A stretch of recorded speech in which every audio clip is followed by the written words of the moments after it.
I'm alright with that. I wasn't supposed to move that. It's the first thing I did. I moved my mic. Anyway,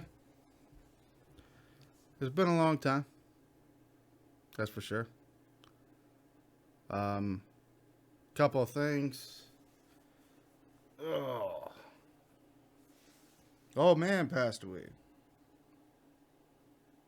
That's I don't really know. I know right now I'm kind of numb to it, which is okay. But whenever it first went down, it's hard to really explain. I mean, you guys got to witness a friend of mine that her parents died, Amanda Johnson. I try to explain it, but there's not really anything words can say, man. When you're the way I see it, and I know most people don't see it this way. Everybody has their own religion, things of that nature. Everybody has their own thing they reach out to, and mine was always my parents, my dad and my mom. Sometimes my brother. I kind of consider him a parent more than a brother. He wasn't really a brother. He wasn't always around. He was doing stuff, or he was in his room, or whatever. So it was more,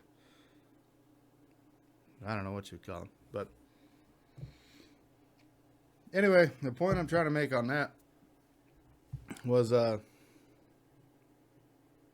it's hard to put into words that, and the way he died was super shady.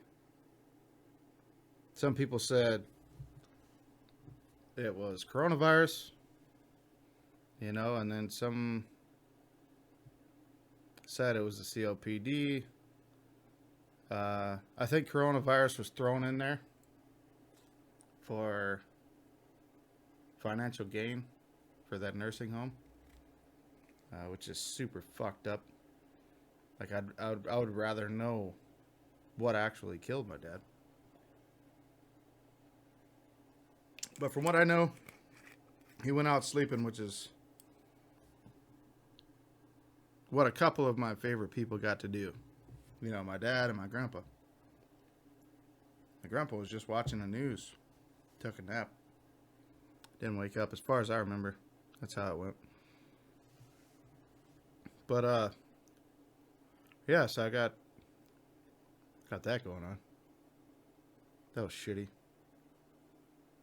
Got the call. Like, it was it was one of those calls you wake up to, which was fucked up. Not it was my mom that called me, which I, really appreciate, but to wake up to somebody telling you your parents dead, it's like, holy shit. And I hate to start the podcast off like that, right? You don't want to hear that. I mean, I'm sure you got your, I'm sorry to hear that and all that shit. But, man, I got an unpopular opinion that doesn't like to be slung around. Got a opinion about,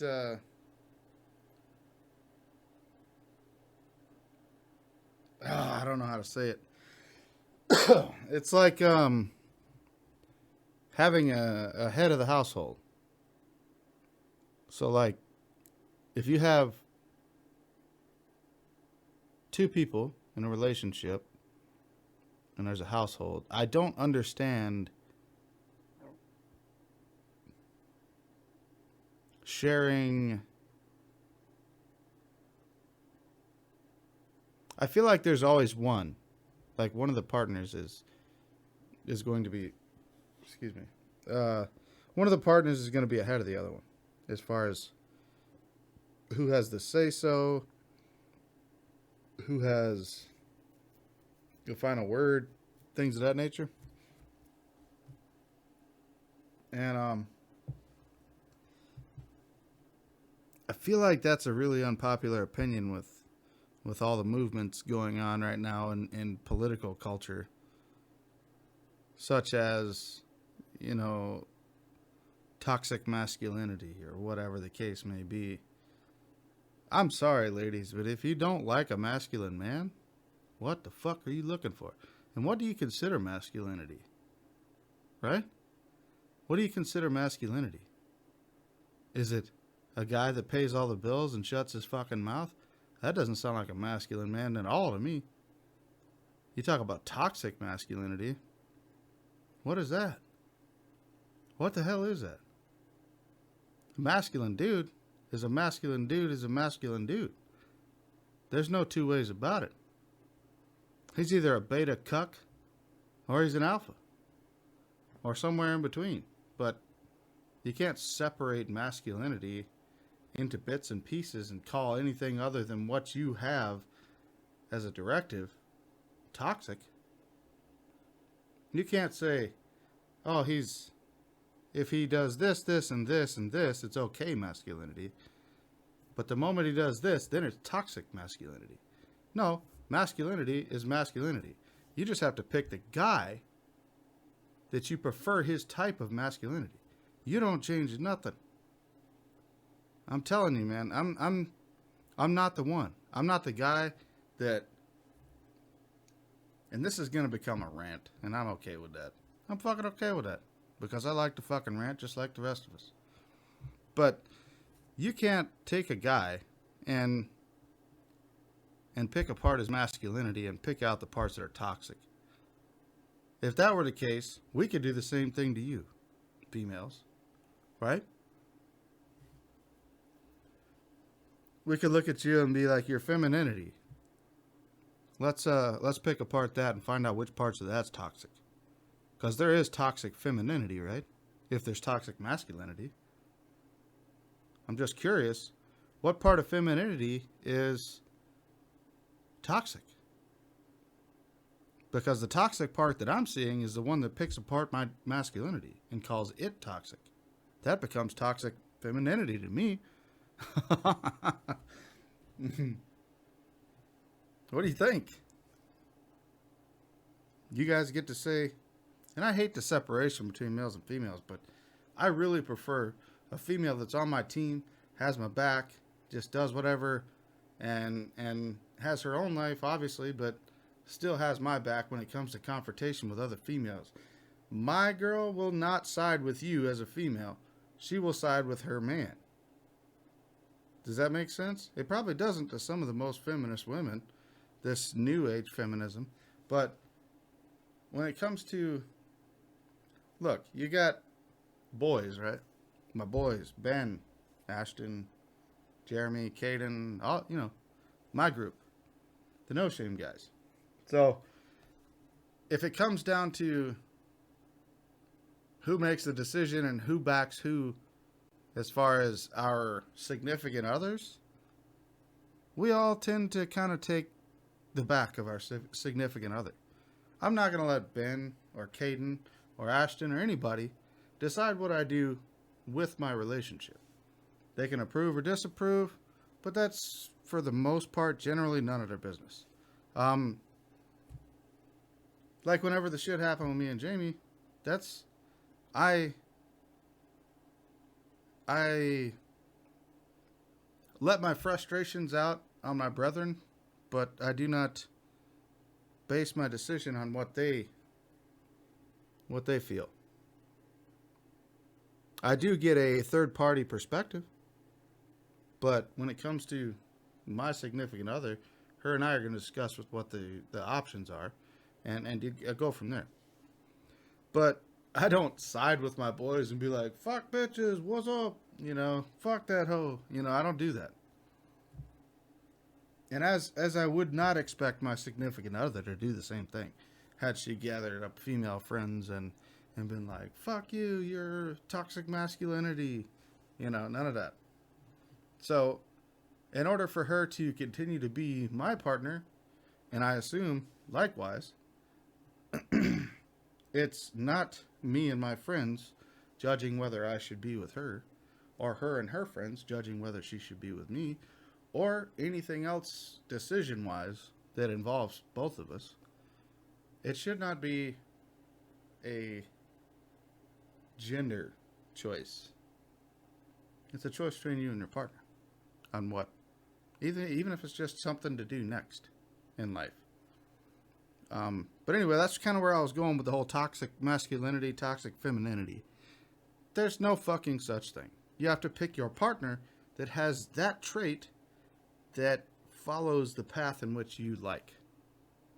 He's masculine in this way, that way, and that way, and he's not masculine in the other ways, which I like, so therefore I am with. Does that make sense? Same thing goes with femininity. I'm not going to be with a girl that's overbearing. I won't do it. If you're pushing me to do this, pushing me to do that, I don't need pushing. I have my own motivation, my own ambitions. I do my own thing. Obviously, I've got fucking mushroom farms and trucking, and I'm building vehicles and boats. Like, I don't need ambition. I don't need to be pushed to do anything. I am a decision maker and in my life, and I have the ambition and the drive and the motivation to do everything that I want to do. So I don't need anybody to push me, right? So that would be a femininity trait that I don't want. I don't want someone to be like, hey, why don't you try this? Why don't you do this? Why don't you try that? Why don't you do this? Maybe you should go do this. I don't need that. How about sit back and shut the fuck up and watch what the fuck I do, because it's going to get crazy. Because I am ambitious as shit. Like I was talking to Ben, he was like, do you fucking sleep? Do you... What do you have time to relax? Like, I relax by doing stuff. I'm doing a podcast. I'm working on vehicles. I'm working on my boat. I'm mowing my lawn. I'm cleaning up whatever. Jamie cleaned up the garage, so I wasn't going to take credit for that. But, you know, it's just inoculating mushrooms. It's working, going to work. I get a relaxation from going to work because I'm a truck driver. All I do is stare at a windshield and go, this is a nice road trip. And there's comfortable chairs, and I can sleep in my vehicle. It's really relaxing. So I don't really run into a problem with that. What else has been going on with me? That's where I wanted to go with that. That's where I wanted to go with this whole podcast. Like I said, I'm doing the mushroom thing. I got a mushroom farm in my house. I'm not going to be that guy that like gets up and turns the camera around, but there's 9 bags of substrate right there, and they have mushrooms in them, and they're growing. And I have a grow tent in my house. If somebody walked in here, they would have swore I had like some kind of illegal grow lab or something. Look at this shit. For the audio only, I'm showing a bunch of syringes. You know, those are for inoculating jars. Like, people would think, what in the fuck? Because it looks like a lab. But so I've got that going on, and I grew 4 substrates of mushrooms so far, so about probably 4 pounds of mushrooms. Sold for $10 a pound. Go to Fairy Hill Mushrooms. Check that out. Do my own shameless little plug here. No shame. Fuck it.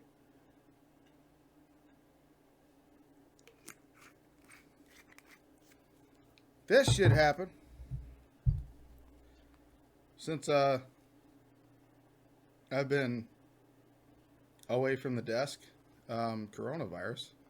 I'm holding up a mask for you audio fucks.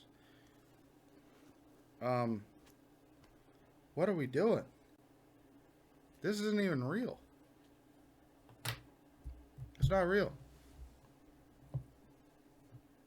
I've been racking my brain trying to figure out what the coronavirus lockdown was for. There's a number of things, the possibilities that could have been. There could be, the president. I mean, what are the options of the conspiracies that it could have been, right? It could be he's pulling the low man, the downtrodden, away from workforces to see if they can handle it, and to see if they can raise the minimum wage raise the wage that they're paying their employees. If he's pulling the employees away from work and he's giving them stimulus checks, they're happy, but the companies are dying. So he might be just fucking with people. I don't know. But one thing I will tell you, there's a purpose behind it. And you guys can probably check up on Ernie over there on the Out of the Woods podcast, which is, hey, that's another thing. That's a good plug. Out of the Woods podcast, Ernie Woods, over there on NoShameRadio.com. You can check that out. He's a conspiracy fellow, and he's got all the news. You talk about Alex Jones. Alex Jones ain't got shit on this guy. That's for real. I'm going to talk to him about getting his next episode up, but I put up one episode for him. He sends them to me, and then I upload them. But yeah, he's real good. I got to send him some audio equipment. I'm going to send him one of these mics. But for you audio listeners, I'm drinking a beer. So never mind my pauses. Drinking a Mickey's. I've been obsessed with growing mushrooms because before I started working with the company I work for, I tried mushrooms. Yeah, it was one of those nights where I was here and didn't really have nothing to do. I had a bunch of money in my pocket, so I paid for some. And I had a strange experience. It felt like I was on the horizon. It felt like I went all the way up into space. No spacesuit or anything. Basically just naked. It was just me out there. And I was up there and thinking about stuff. And it just felt like I was weightless, like everything in the world made sense. And again, you hear a lot of stories about people that do psilocybin, and they have a feeling that the only thing that matters in life is love. And I too had that same feeling. I don't really know how to explain it. And that's a lot of the problems. Like, you listen to Paul Stamets, who is a mushroom expert, an amateur mushroom expert at that. He is not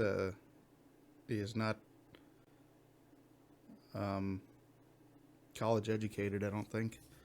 But anyway, so he was saying that that's the general consensus when it comes to psychedelics is that what you experience is love is the only thing that matters. And that's something that I also experienced. I tried to go the exploration approach rather than the giggly bullshit approach, and it worked out really well.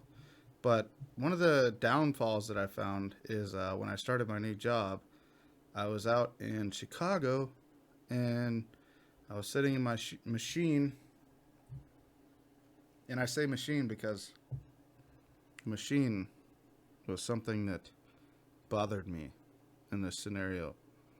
But I felt like the way I was moving forward in my life and my career just felt really pointless because I had an experience with nature that basically told me that we're doing the wrong things with machinery and plants, and not plants like plants, but plants like buildings, and just really, really getting out of hand.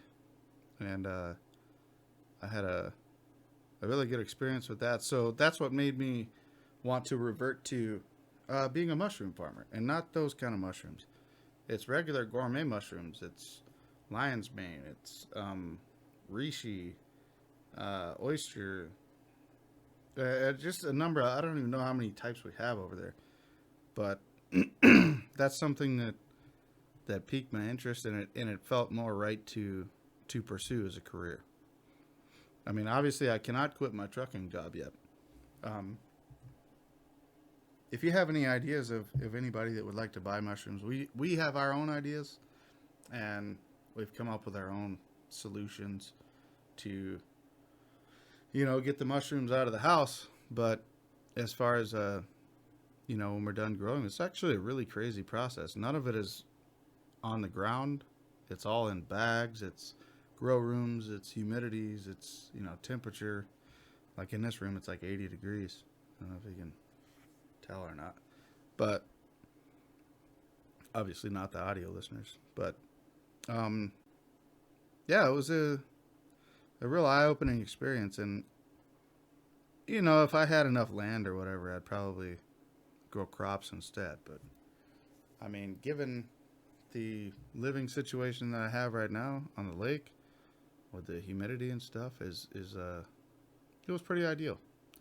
And a little bit of research and a little bit of ambition and self-starting, it came to fruition. I mean, we got, like I said, 9 bags right there. We just put 9 or so in the grow room, which is a 6.5 foot by 6.5 foot by 6.5 foot box that we're dumping humidity in and rotating fresh air back out. So that's a fun experience, and I really like it. It gives me something to do when I'm at home. Like I said, that's the way I relax. It's just really nice. So I've been doing that, and they go for like $10 a pound. So you get your money back and then some. I enjoy it.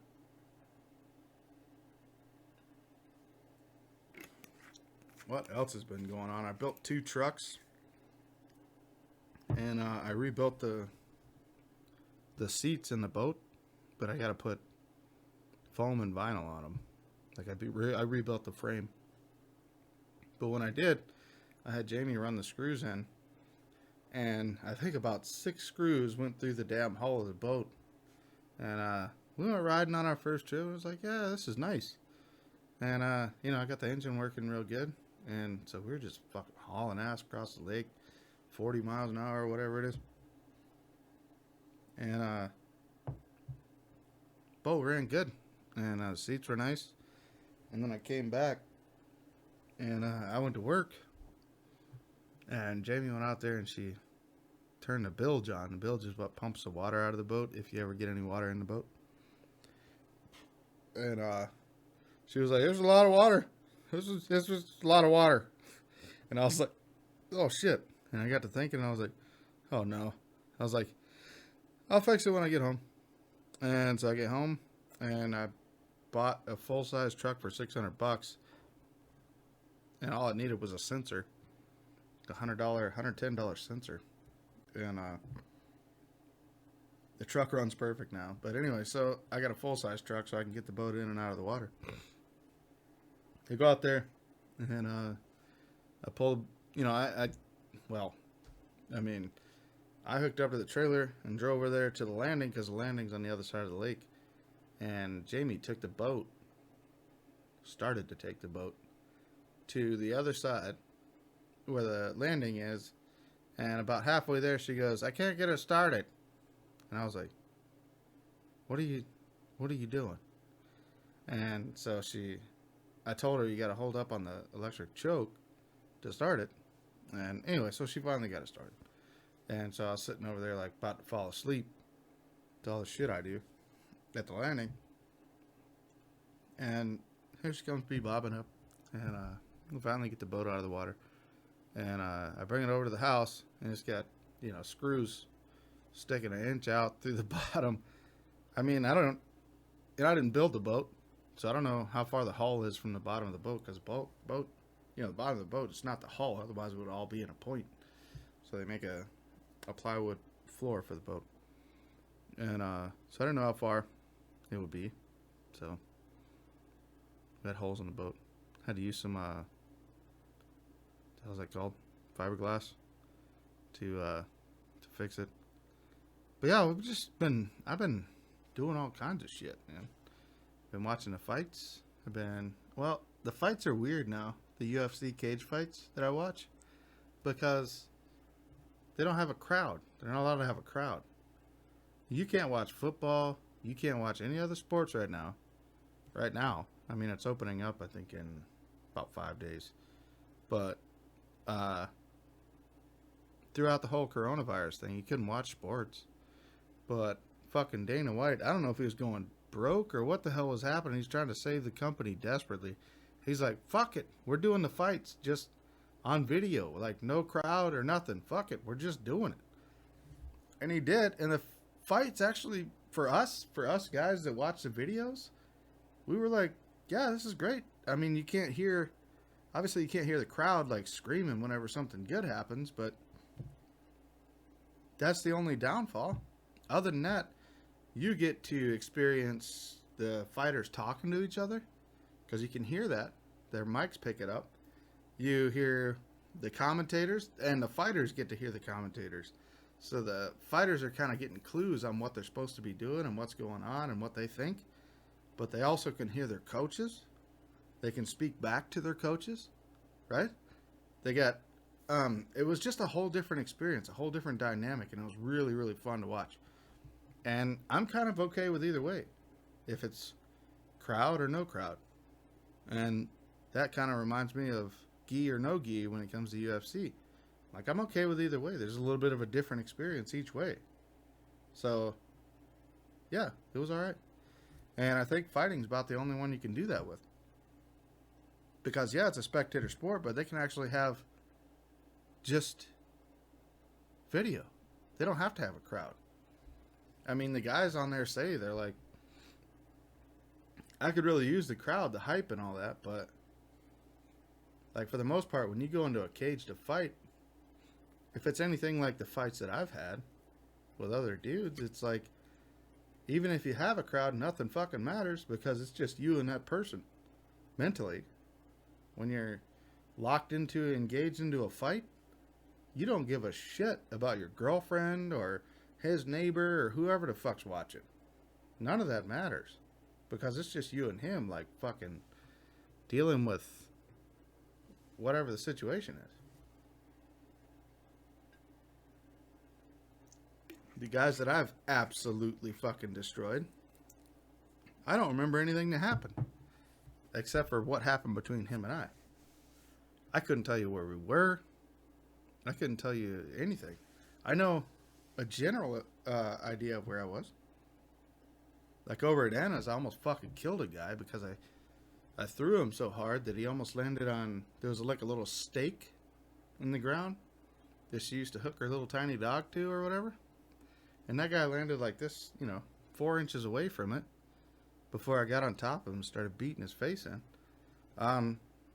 Out there in Montana, Wyoming, one of them fucked up ass arid climate fucking places. Out there, whenever I was with Ashley and Christian, that guy, I fought him in the middle of a 4-lane fucking highway. I'm surprised we didn't go to jail. Down there and I mean, I know where I was, right? Well, I mean, at the time I probably didn't. I was probably like, I don't give a fuck if we're in front of the police station. I'm kicking this guy's ass. But then the other guy, Knight, down there in Dallas, him and I fought in a corner of a hotel room.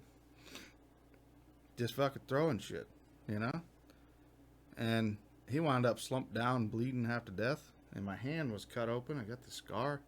But you don't think about the people around you. If you want to think about a situation, there was only one other guy in that apartment or that hotel room. Like, I didn't care. I just wanted to win the fight. But then I have experienced, like in Fargo, whenever I was with Rochelle, that one guy that was fucking with her too much, and then I was playing pool with him. He came over and wanted to throw down, a big ass dude. And I hit him so damn hard, he fell forward. And I kind of dodged out of the way and almost went through a damn window. But, yeah. Like, it doesn't matter who's around you. It could be a whole bar, or it could be one person. It's still going to be the same fight between you and the person. And you can't say that about football. You can't say that about basketball. None of that shit. Oh, I guess basketball, I suppose you could probably go without a crowd. Because it's this team and that team, and they're running back and forth constantly. So there's still not really focused on the crowd. I don't know. So that's my sports thing. I've always liked UFC more than anything, though. I do like football, but not a damn Vikings fan anymore. Jesus Christ, fuck them. Most of you, if not all of you, know I'm from Minnesota. You know, me and the guys, we're local. You know, we're Dent, Minnesota kind of natives. Like we're in the general area here, northern center Minnesota. So anybody that's watching this, like you hear No Shame Radio and you think somebody's in fucking California. We're not in fucking California or anywhere. Ernie, he's from Michigan, but like for the most part, we're Otter Tail County, Dent, Minnesota, Wadena, Minnesota. You know, we're local. Um, they brought the rioters took the bus to Detroit Lakes, which is probably 22 miles from where I live, and they came up there. Next thing you know, everybody started showing up with Fords and Chevrolets and loud fucking trucks. Some guy showed up with a fucking crane, a big ass goddamn 5-ton truck. It was like holding the fucking horn while they were riding. I was like, Jesus Christ. Like, Detroit Lakes was not playing that shit. If anything would have popped up, the police put them rioters right there on the corner. They were like, you can riot right here all you fucking want. But the moment you fucking get off of this shit, you got this whole damn neighborhood to deal with. And the police were trying to keep everybody from fucking killing them assholes. You know, they were chanting shit, and then on the other catty corner side of the damn four-way stop, the other motherfuckers were chanting other shit back. And I was like, damn. And obviously, by the time I showed up there and I have a fucking little sidearm, everything already calmed down. I was like, I gotta go to work anyway. And then the other guy that was standing there, he's like, we've been drinking all day, man. This shit's fucking wild. And I was like, where are you guys at? They're like, we live in the apartment, like, right above right here. And they were like, you drink vodka? I was like, man, I'm going to fucking work. Y'all need to chill out. But yeah, it dissipated. And, yeah, it was just it was more of a good time than it was anything. Finally something to get the blood pumping in Detroit Lakes. But had they did that during WeFest, it probably would have been different, man. Y'all know that during WeFest there's a number of different types of people, a number of different political backgrounds, and people from different countries or states, and maybe countries, but definitely people from all over the U.S. show up at WeFest in Detroit Lakes. It's W-E Fest, the WeFest. And it might have been different, man. So, luckily we missed that by a month or two. However, when does they do that, in August? They might do that in August. I can't remember what the sign says. And I've only been there maybe twice. I think one of the times was whenever... one of the times was probably whenever my son was conceived. I don't know. But, anyway. I suppose, where are we at? 34 minutes? 35 minutes? I think I'm going to save some for later. There's a couple of subjects that me and the boys have been talking about on Douche Pandas, which is the name of our messaging group. Inbox me if you want to be part of it. We'll decide from there. But we've been discussing some pretty crazy things. I did not know that the No Shame guys have such varied opinions. We really need to do another group cast, and I would really, really enjoy that. But whenever you guys, this is a message to them. Whenever you guys are ready to do another group cast, I could set that up and we'll do it.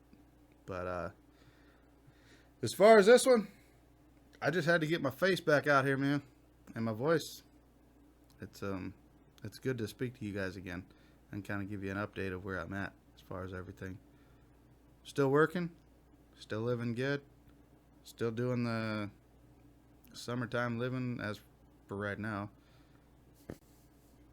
And yeah, so I enjoyed it. Thank you.